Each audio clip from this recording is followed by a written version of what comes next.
Ladies and gentlemen, this is 105th day of the Russian invasion and the 9th year of war of the Russian Federation against Ukraine. I'm Andriy Shevchenko, and on behalf of Media Center, Ukrinform, I welcome the journalists who cover our fight for freedom. And I would like to give the floor to Oleksandr Motuzianyk, spokesperson of the Ministry of Defense of Ukraine. Oleksandr, what are the news highlights today?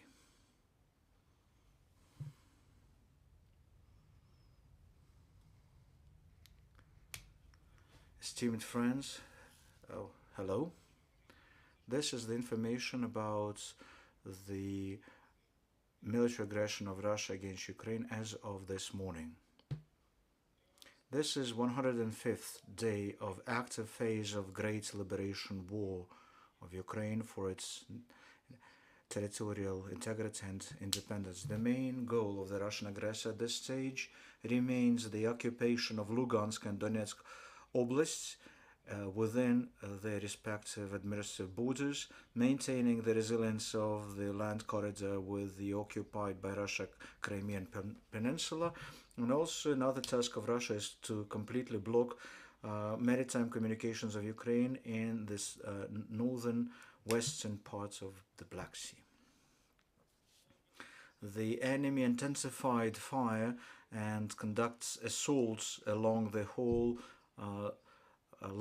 front line in Lugansk and Donetsk regions. The situation is still difficult, especially in the areas close to Sverdlovsk and Lysychansk.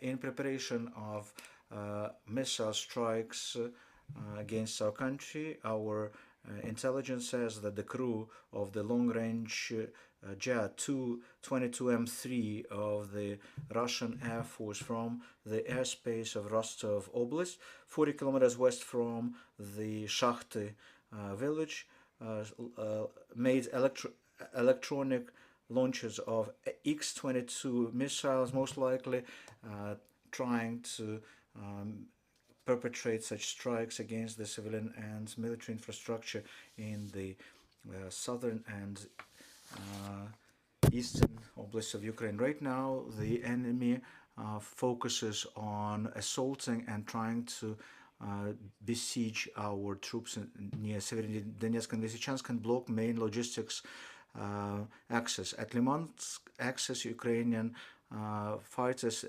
repelled the attack at Raigorodok's village. The enemy retreated, but there the occupier reconnaissance the possibility to cross Siversk-Donetsk River, trying to find some weaknesses of our defense positions at the right side of the river. At Sieverdonetsk axis, the enemy uses MLRS near Lysychansk and Burivsk, 6 kilometers to southern east of Severodonetsk.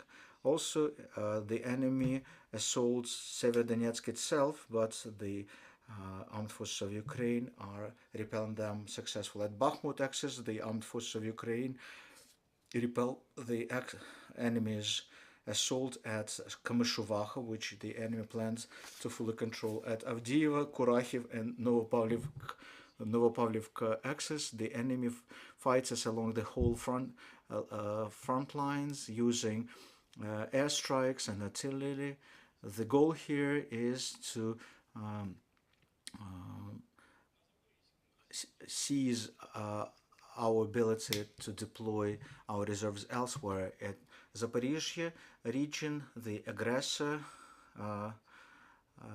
deployed 30 enemy tanks T-62 close to Vasilievka, 35 kilometers south from Zaporizhia. At Kharkiv axis, the enemy is focused on defending the established positions, not allowing the Ukrainian troops to keep clearing the territory all the way to the state border.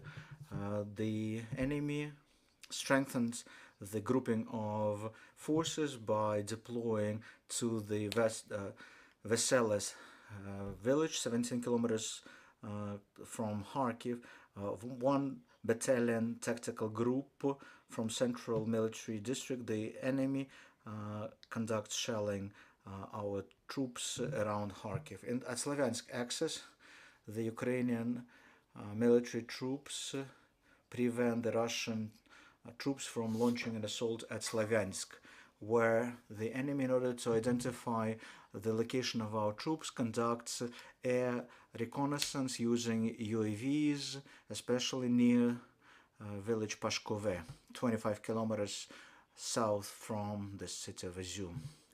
Also, the occupiers restore the transportation infrastructure damaged because of the fighting at the occupied territories in order to improve logistical support of their troops from the territory of Russia. The railway troops of the western military district of the Russian Federation try to put the pontoon bridge across Oskil River near Kupiansk-Vuzlovy, 45 kilometers from Izium. Pivdeno Bug axis occupies, with the use of the troops from the 8th, 49th Armies and the 22nd Corps and paratroopers units, kept defending their established position, trying to improve their tactical situation by bringing in the reserves, the ammunition, and fuel and lubricants. Volyn and Polisia axis. The situation is without substantial changes. Like before, the units of the armed forces of the Republic of Belarus, close to 7 battalions, keep protecting the Ukrainian-Belarus border, especially in Brest and Gomel regions. As our intelligence learned, there is the week of combat readiness in Belarus, which lasts from the 6th to 11th of June. Still, there is the threat from air and air strikes coming from that territory. Siversk axis. The enemy receives up to 3 battalion tactical groups from the 1st Tank Army in the Bryansk and Kursk Oblast at the Ukrainian-Russian border. And thus, the enemy tries to prevent the deployment of our troops to other dangerous axes. And the aggressor keeps shelling our positions in the regions close to the border in Sumy and Chernihiv regions. Crimea axis. There's still a threat that the enemy from the temporarily occupied territory of Crimea will perpetrate missile strikes against military and civilian locations in Ukraine, in particular near the Milkovodny village, which is 8 kilometers from the administrative border with Kherson region. The Russian aggressor deployed the rock missile division of Iskander-M, Black Sea and Sea of Azov operational zones. The Black Sea fleet's ships of the Russian Federation are staying in the sea waters of Black Sea and Sea of Azov, isolating this area, conducting reconnaissance and providing fire support to the land troops. The enemy keeps blocking the civilian maritime transportation in the northern western part of the Black Sea. The readiness for possible use of missiles in Black Sea is high because there are 5 ships that can launch up to 36 missiles from the Caliber MLRS system. Friends, the defense operation of the armed forces of Ukraine continues. We are repelling the enemy, successfully incurring substantial losses in men and material. According to the General Staff of the Armed Forces of Ukraine, yesterday, Donetsk and Lugansk axis, the Ukrainian troops repelled 11 attacks, destroyed 3 tanks, 5 artillery systems, 2 armored vehicles, 13 military cars, and 3 stockpiles with ammunition. The air defense units destroyed 2 Russian UAVs Orlan-10. The total losses of the enemy is on the screen. This is all I plan to share with you. Glory to Ukraine. Glory to the heroes. Any questions from the audience, please?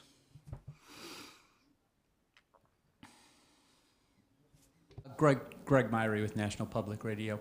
I wonder if we could just step back a little bit, and you could talk about what you need most significantly in terms of military needs. If it's the long-range artillery, if it's air defense, air power. Could you talk just a little bit about more what, given the current type of fighting we're seeing right now and what you predict ahead, what systems do you think are most critical now and in the near future?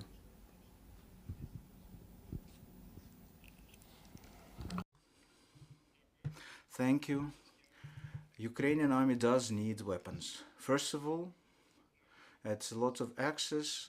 As of today, the Russian army still prevails us in terms of men and materiel and military equipment, in particular at the hottest spots, namely in Sverdlovsk. Sometimes the enemy has 10 times more military equipment than us. So it's an open secret what we need. First of all, artillery systems, modern systems, which are being available in NATO member countries. We need artillery, long-range artillery. Also, we need armored vehicles. We need jets. We need anti-ship missile and artillery systems. We believe that as soon as Ukraine gets the heavy equipment that we need, we will able to break the situation which is currently being developing in Ukraine. Give us weapons. The rest will be done by our soldiers. So it seems some of those, the artillery weapons, some of the drones you have been getting, air defenses and more air power planes have not been coming. Do you see any realistic likelihood that in terms of air defense systems and planes that is could be coming anytime soon?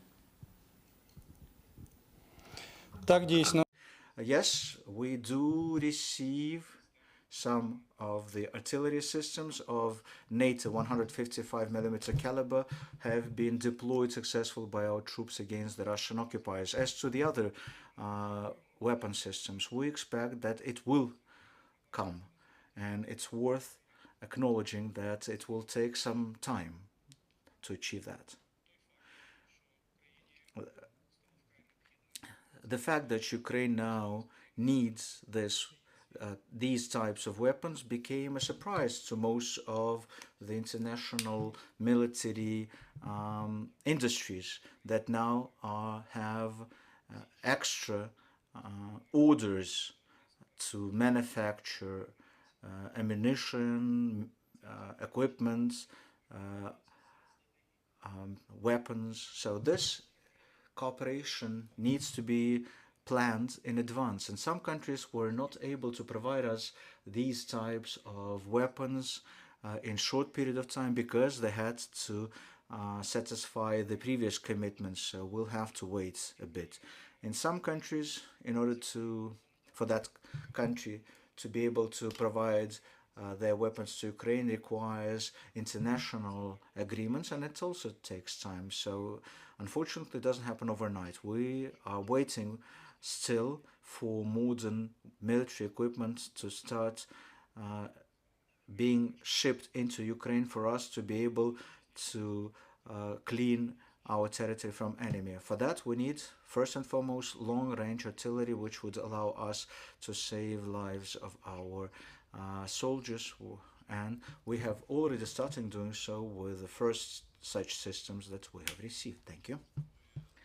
Can you add any details about the situation in Sverdlovsk? You stated that the enemy keeps trying to assault the city. Well, let's look at the dynamics here, not within the last 24 hours, but like a week. For a layman, can you explain what's happening there? Well, it's quite straightforward. As of today, the city of Sverdlovsk is the hottest place along the whole front lines. Why? Because the enemy sends new resources, man and material, has increased the number of its personnel there trying to occupy Severodonetsk. The last couple of weeks there are heavy fighting at the streets there. But friends, we need to understand that the situation changes quite dynamically. Certain neighborhoods could be lost and regained. Severodonetsk is a small town, like 70 to 80 blocks. Uh, so it's not needed to discuss how many percentage of the city streets that we but defend. Well, situation changes every hour. At some of the positions, we successfully counterattack when we are able to grasp auspicious circumstances. But once again, this enemy destroys the city through artillery, shelling, and airstrikes. Not well.